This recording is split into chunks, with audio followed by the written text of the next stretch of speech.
teachers ডে'তে blog বনোৱা বাট edit কৰা এলাহত মই ভিডিঅ' আপলোড দিয়া নাছিলোঁ আৰু ইয়াৰ আগদিনা আমি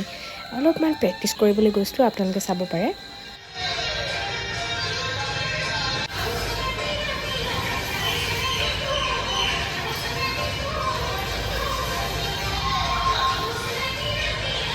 আৰু ৰাতি আমি